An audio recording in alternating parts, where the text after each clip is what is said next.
Terima kasih Mas Bram. Kami dari industri penerbangan nasional melihat di tahun 2022 yang pasti jauh lebih baik dari tahun 2021 lah.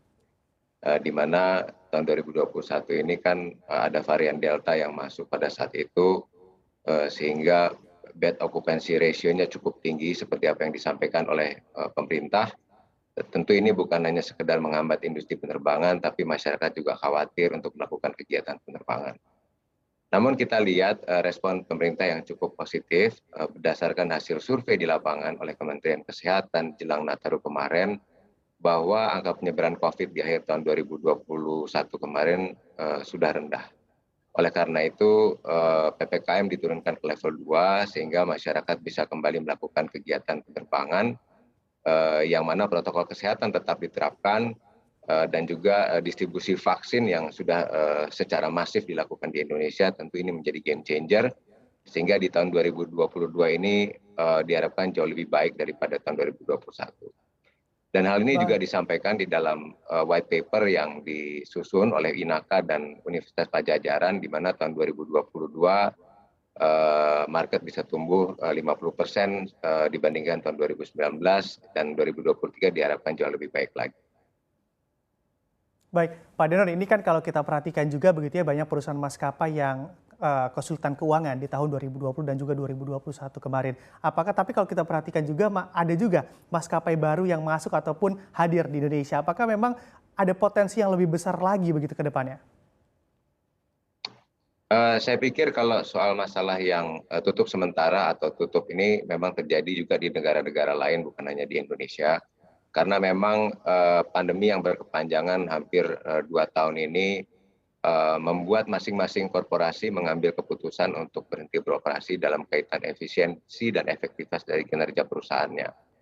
Namun potensi Indonesia sebagai negara yang berpenduduk 270 juta jiwa, bentuknya kepulauan, tentu potensi domestik kita sendiri sangat baik, ya, di mana kalau kita melihat jumlah penumpang tahun 2019, market domestik kita kisaran angka 80 juta sampai 90 juta penumpang per tahun. Tentu ini adalah potensi bagi penerbangan nasional kita. Baik, Pak Denon, kalau misalnya kita update pemberitaan juga kan banyak pesawat dari maskapai yang sudah dikembalikan juga ke lessor karena memang sepinya penerbangan. Dan juga kalau kita perhatikan juga saat ini demand-nya juga sudah mulai ada begitu untuk penerbangan baik domestik maupun internasional. Nanti akankah terjadi membludak ataupun pembludakan penumpang begitu di bandara-bandara di Indonesia? Saya pikir kita semua di dalam stakeholders penerbangan ini sudah banyak melakukan exercise dan cukup belajar dari beberapa penerbangan di tahun 2020 dan 2021, di mana manajemen traffic sudah kita sesuaikan dengan apa yang biasanya terjadi pada saat-saat peak season, sehingga manajemen dari airport itu sendiri sudah mengantisipasi dari lonjakan penumpang pada saat-saat peak season.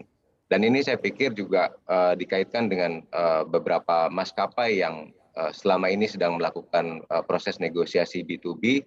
Tentu ini juga merupakan satu concern di mana nanti pada saat tahun 2023 apabila sosial ekonomi sudah kembali normal, tentu ini merupakan ruang atau waktu yang cukup bagi para maskapai untuk melakukan negosiasi dengan para lessor.